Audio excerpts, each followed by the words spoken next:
Okey, baik. Assalamualaikum warahmatullahi wabarakatuh. Pelajar-pelajar semua, baiklah pada hari ini kita akan masuk topik bab 5 iaitu unit 5.1 pengenalan kepada sebatian karbon. Okey, bab 5 adalah berkenaan dengan sebatian karbon. Okey, cikgu harap kamu dah bersedia dengan buku teks.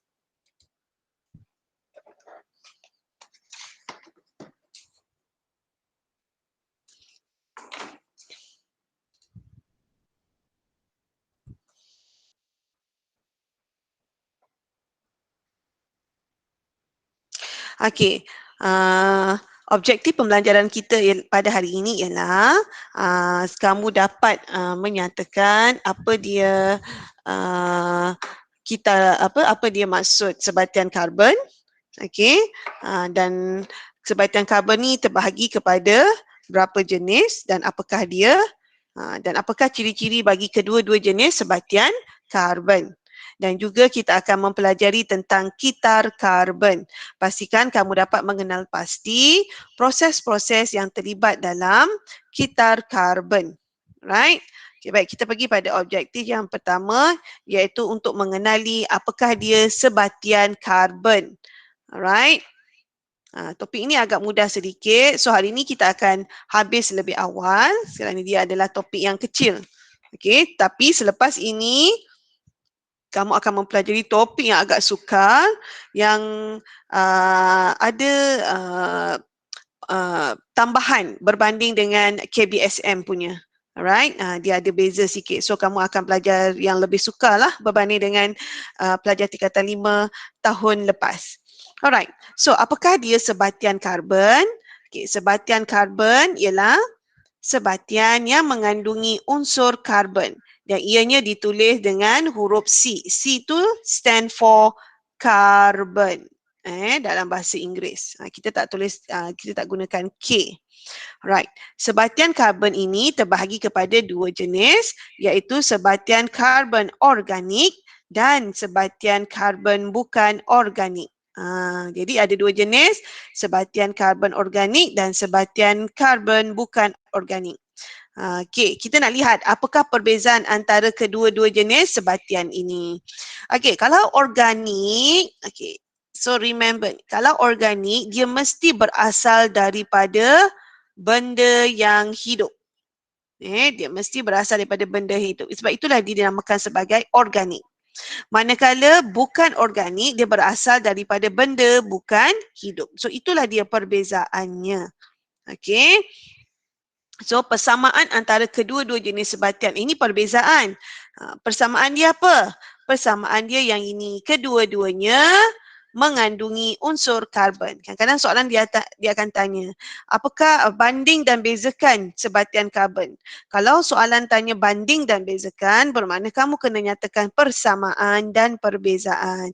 So persamaannya adalah kedua-duanya mengandungi unsur karbon. Okey, perbezaannya pula ialah sebatian karbon organik berasal daripada benda hidup, manakala sebatian bukan organik berasal daripada benda bukan hidup. So kita lihat contoh-contoh. Okey, yang berasal dari benda-benda hidup iaitu sebatian karbon organik. Petroleum. Okey, baik.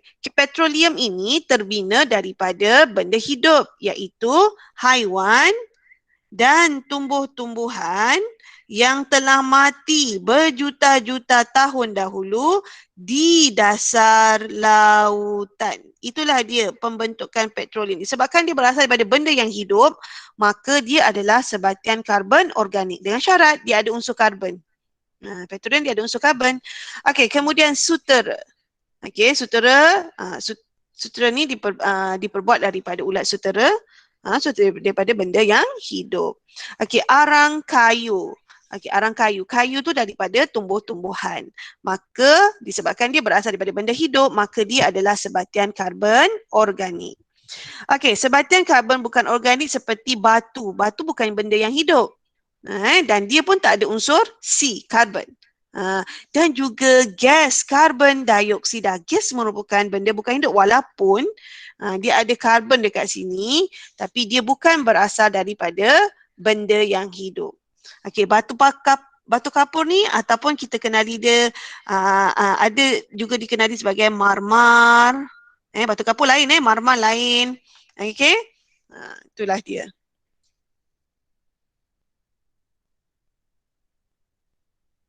Alright. Soalan ni, cabaran minda ni, dia tanya, sekiranya sebatian X mengandungi unsur karbon, adakah sebatian X itu merupakan sebatian karbon organik atau sebatian karbon bukan organik? Dia ada unsur karbon. Itu syarat bagi satu sebatian karbon. Tapi adakah dia merupakan sebatian karbon organik ataupun bukan organik? So macam mana you nak tentukan? Kita akan tentukannya berdasarkan dengan daripada apa dia daripada mana sumbernya. Kalau daripada benda hidup, maka dia adalah sebatian karbon organik. Kalau daripada benda bukan hidup, ia adalah bukan sebatian dia adalah sebatian karbon bukan organik. Okey, sekarang kita dah masuk tentang kitar karbon. So sikit je dah sampai kitar karbon dah. Okey, kitar karbon. Okey, nanti ada soalan praktis formatif 5.1, dia akan tanya apakah kitar karbon? Jadi, maksud kitar karbon ialah ia menunjukkan bagaimana unsur karbon dikitar melalui pembentukan atau penguraian sebatian karbon dalam hidupan dan bahan organik di kawasan persekitaran. Melalui proses-proses seperti respirasi, pembakaran, penguraian dan fotosintesis. Jadi dekat sini ada 4 proses yang terlibat dalam kitar karbon. Respirasi, pembakaran, penguraian dan fotosintesis. Okey, baik, kita lihat dekat sini. Apakah dia di manakah proses-proses ini dikaitkan dalam kitar karbon. So kita lihat yang pertama iaitu respirasi. Okay, semua benda hidup seperti haiwan ni dan juga tumbuh-tumbuhan akan menjalankan proses respirasi. Proses respirasi akan membebaskan. Okey, awak nampak anak panah ni dia macam ni kan, dia ke arah sini. Bermakna dia membebaskan karbon dioksida ke dalam atmosfera. Itu dia. Semua benda hidup menjalankan proses respirasi di mana dia menyerap. So anak panah ke dalam. Kalau yang ni anak panah ke dalam, salah, bukan kat sini anak panah ke dalam dia adalah oksigen. Diserap oleh pokok, lalu dia akan membebaskan karbon dioksida semasa respirasi. Begitu juga dengan haiwan. Dia serap oksigen dan dia bebaskan karbon dioksida. Okey, baik. Yang kedua adalah pembakaran. Okay, kita lihat pembakaran bahan api. Pembakaran bahan api fosil pada kenderaan akan membebaskan gas karbon dioksida. Pembakaran menggunakan oksigen. O2 ialah oksigen. CO2 ialah karbon dioksida. Okay, so dalam pembakaran dia perlukan oksigen lalu dia akan membebaskan gas karbon dioksida. Okay, baik. Yang ketiga adalah penguraian. Penguraian juga dikenali sebagai pereputan.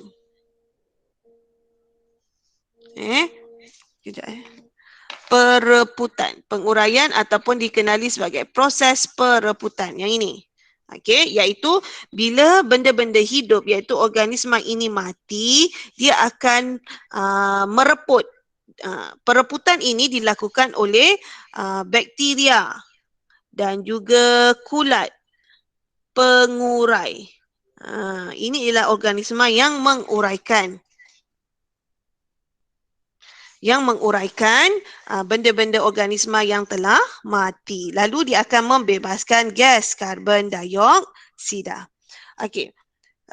Organisma yang telah mati ini juga akan membentuk bahan api fosil seperti ini ada contoh-contoh bahan api fosil.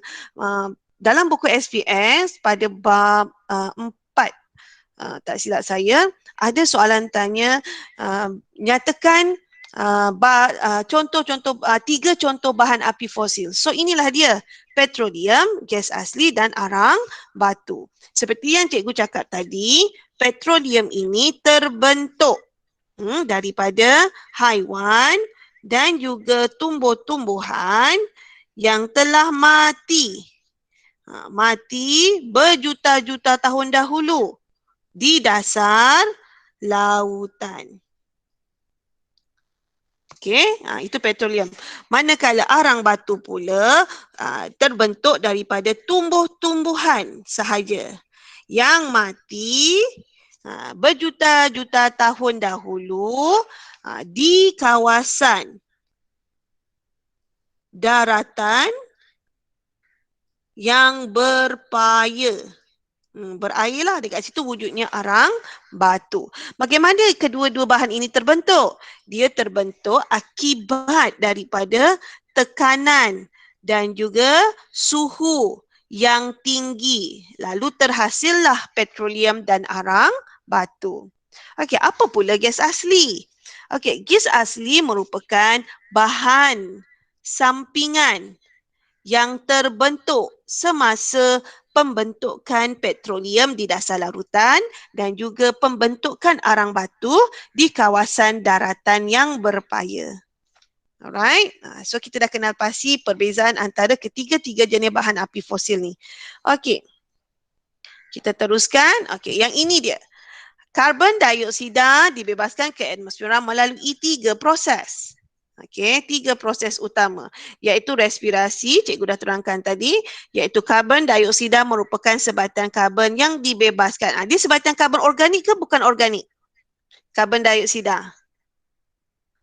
Sebatan karbon organik atau bukan organik? Bukan organik. Betul, sebab dia adalah gas kerana dia adalah bukan hidup. So dia adalah sebatan karbon bukan organik. Yang dibebaskan ke atmosfera melalui respirasi semua hidupan termasuklah haiwan, tumbuh-tumbuhan dan juga mikroorganisma. Okey, apakah fenomena yang berlaku terhadap alam sekitar sekiranya pembebasan gas karbon dioksida ini berlaku terlalu banyak? Apa yang akan berlaku? Apa yang akan berlaku? Kesan daripada pembebasan gas karbon dioksida yang terlalu banyak ni. Pemanasan global. Yes. Sebelum pemanasan global, satu dulu. Apa dia yang berlaku? Kesan rumah hijau. Ini adalah fenomena pertama yang berlaku dahulu sebelum pemanasan global. Right? Okey, pembakaran. Okay, pembakaran bahan api fosil membebaskan gas karbon dioksida ke atmosfera. Fenomena semula jadi. Tadi pembakaran bahan api fosil tu berlaku bukan secara semula jadi tapi buatan manusia. Manusia yang bakar. Tapi terdapat juga fenomena semula jadi yang membebaskan gas karbon dioksida seperti letusan gunung berapi dan pembakaran hutan. Okey, juga akan membebaskan gas karbon dioksida ke atmosfera. Ni asap daripada pembakaran petrol. Dia akan membebaskan selain daripada karbon dioksida, CO2, dia juga membebaskan CO saja. Kalau CO2, karbon dioksida. Karbon dioksida. Seperti cikgu pernah ajar sebelum ni, kalau ada perkataan di, bermakna dia dua. Kalau ada satu, kita panggil apa? Kalau dua, di. Kalau satu, kita panggil apa? Mono. Jadi kalau CO bermakna karbon monoksida. Okey, karbon monoksida ini bahaya apabila kita terhidu kerana dia akan menyebabkan kesukaran pengangkutan gas karbon dioksida oleh sel darah kita. Kerana sel darah kita akan lebih tertarik untuk mengangkut gas karbon monoksida berbanding gas oksigen. Bermakna kita akan mengalami keadaan kekurangan oksigen. Lalu pengoksidaan makanan tidak akan berlaku dan tenaga tiga sekaligus tidak dihasilkan. Lalu kita akan kelihatan lemah, tidak bertenaga. Alright. Penguraian. Okey, iaitu proses perebutan oleh bakteria dan kulat pengurai akan menyebabkan gas karbon dioksida dibebaskan ke udara. Okey, di sini pula ada satu proses di mana dia akan menggunakan pula menyerap gas karbon dioksida dan membebaskan gas oksigen. So apakah nama proses tu? Fotosintesis. Very good. Proses fotosintesis yang dilakukan oleh siapa? Tumbuhan hijau.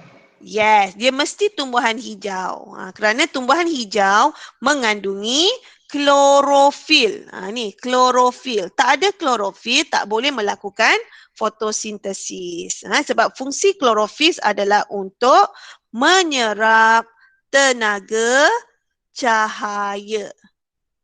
Kerana cahaya diperlukan dalam fotosintesis.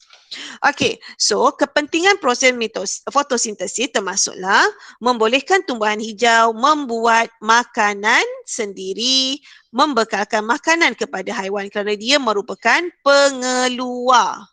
Okey, dia merupakan pengeluar iaitu tumbuh-tumbuhan. Menambahkan gas oksigen dalam udara, menyingkirkan gas karbon dioksida yang berlebihan daripada udara untuk mengekalkan kandungan karbon dioksida dalam udara. Okay, dalam fotosintesis, elemen yang diperlukan ada 4, iaitu karbon dioksida dan karbon dioksida dan tenaga cahaya dan klorofil. Satu lagi yang tidak nampak kat sini. Satu lagi ialah air. So ada 4 elemen yang penting dalam fotosintesis. Karbon dioksida, tenaga cahaya, klorofil dan juga air. Lalu dia akan menghasilkan glukosa. Ini ialah hasil. Glukosa dan juga oksigen. So ini merupakan hasil fotosintesis. Jadi persamaan perkataan bagi proses fotosintesis kita boleh nyatakan seperti ini. Okey, C6H12 ini bukan. Okey, CO2 tambah dengan H2O, okey, dengan kehadiran cahaya dan juga klorofil akan menghasilkan C6H12O6. Ini merupakan glukosa. Okey, CO2 merupakan karbon dioksida. H2O merupakan air. Okey, dan juga satu lagi ialah O2. O2 merupakan oksigen. So inilah persamaan perkataan yang menunjukkan proses fotosintesis. Perkataan bukan yang CO2, bukan perkataan. Ini perkataan dia. Karbon dioksida tambah air, tambah cahaya dan juga klorofil akan menghasilkan glukosa dan oksigen. Okey. Okey, baik, kita dah habis pun. Sekejap je. So kita nak bincangkan praktis formatif 5.1. Apakah maksud sebatian karbon organik? Apa maksud sebatian karbon organik? Iaitu sebatian yang mengandungi sebatian yang mengandungi apa?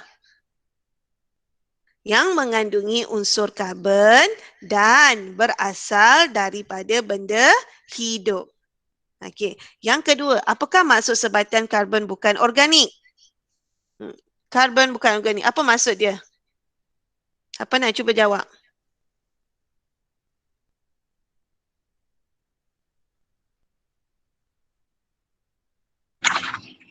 Sebatian karbon bukan organik ialah sebatian karbon yang bukan berasal daripada benda hidup. Sebatian yang mengandungi unsur karbon dan bukan berasal daripada benda hidup. Okey, 2 contoh sebatian karbon bukan organik. Apa contoh dia? Batu kapur dan karbon dioksida. Ya, selain daripada tu ada tau. Nanti kita tengok pada buku SPS nanti. Okey, apakah kitar karbon? Apa maksud kitar karbon? Kitar karbon ialah proses peredaran karbon yang berlaku antara benda hidup dan persekitarannya. Ya, betul. Alright. Okey, yang kelima, kepentingan kitar karbon. Apa kepentingannya? Untuk apa?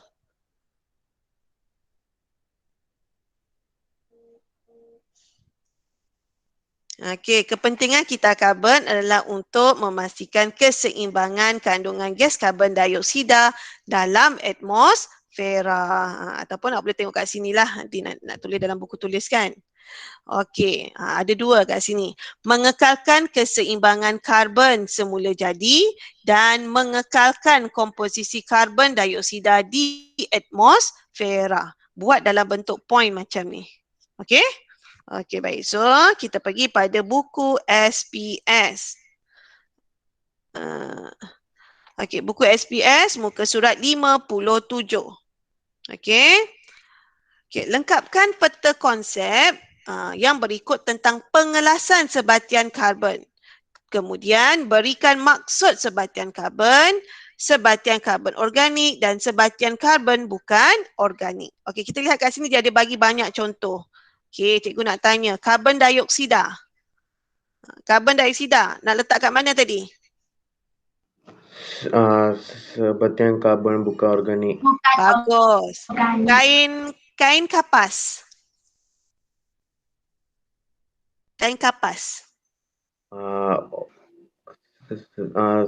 Sebatian karbon organik. Sebab kain kapas dia berasal daripada pokok kapas. Kan tumbuh-tumbuhan benda hidup maka dia adalah organik. Okey, hidupan bukan. Minyak sawit.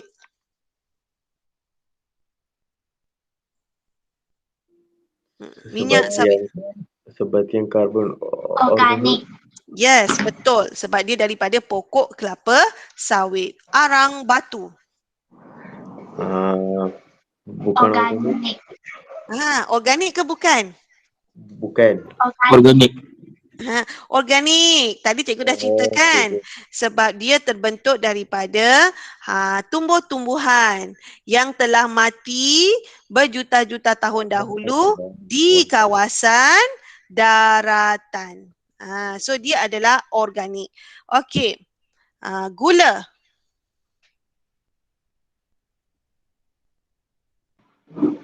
Bukan. Gula daripada pokok Organik. gula. Ada ke pokok gula? Pokok tebu. Sebab gula dibentuk daripada tebu. Gula tebu nama dia. Sebenarnya. Okey, so kalau daripada tebu adalah tumbuh-tumbuhan. Maka dia adalah sebatian karbon organik. Awak tulis dekat dalam ruangan ni Tulis dekat ruangan ni. Okey. Okey, kemudian etanol. Etanol adalah alkohol. Organik ke bukan organik? Bukan. Bukan organik. Macam mana pembentukan alkohol ataupun etanol ni? Okey, alkohol terbentuk daripada proses penapaian, iaitu ini cikgu tunjukkan persamaan perkataan proses penapaian di mana glukosa diuraikan oleh yeast yang mengandungi enzim zymase. Lalu dia akan menghasilkan alkohol. Dan juga satu lagi dia akan hasilkan air. Inilah dia proses penapaian. So, alkohol ataupun etanol ni, contoh-contoh alkohol adalah etanol. Okey. Dia sebenarnya alkohol ni dia ada perkataan OL dekat belakang. Itu adalah alkohol. Etanol, metanol, butanol, propanol itu adalah jenis-jenis alkohol. Tapi dia punya kandungan karbon dia berbeza. Kalau karbonnya satu saja dipanggil etanol. Karbonnya dua, itulah kalau karbonnya 4 butanol. Karbonnya 5 propanol. Dia macam itu. Dia ada perkataan OL kat belakang. Itu adalah alkohol. Jadi kalau alkohol ini, nampak pembentukannya adalah daripada proses penguraian glukosa oleh enzim zymase yang dihasilkan oleh yeast. Maka dia adalah organik atau bukan organik?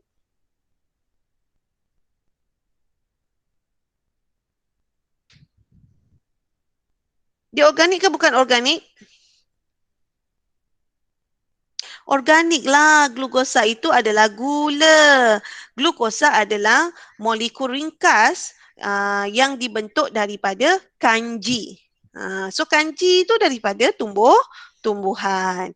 Maka etanol adalah sebatian karbon organik. Okey, baik. Kertas.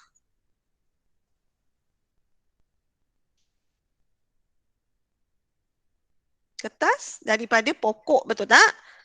Jadi organik lah. Dia daripada tumbuh-tumbuhan, benda hidup, maka dia adalah sebatian karbon organik. Okey, satu lagi ciri yang cikgu nak tambah dekat sini. Tadi kita tahu sebatian organik berasal daripada benda hidup. Sebatian bukan organik berasal daripada benda bukan hidup, betul tak? Tambahan satu lagi, kalau sebatian karbon organik dia mudah terbakar. dia mudah terbakar. Kalau sebatian bukan organik, dia tidak mudah terbakar. Macam ni, arang batu mudah terbakar, kapas mudah terbakar, kertas mudah terbakar. So ingat. Okey, sebatian karbon organik adalah bahan yang mudah terbakar. Okey, kemudian apa lagi? Kalsium karbonat ataupun marmar.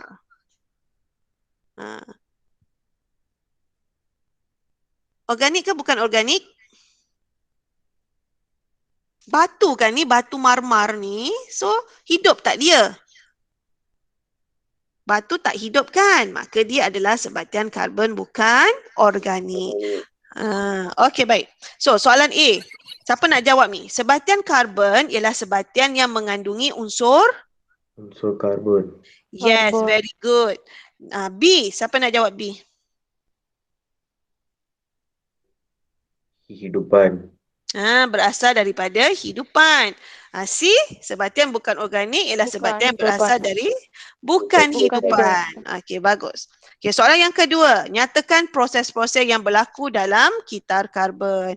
Okey, kalau awak tengok anak panah ni, kalau ke atas maksudnya keluar ni maksudnya dia membebaskan.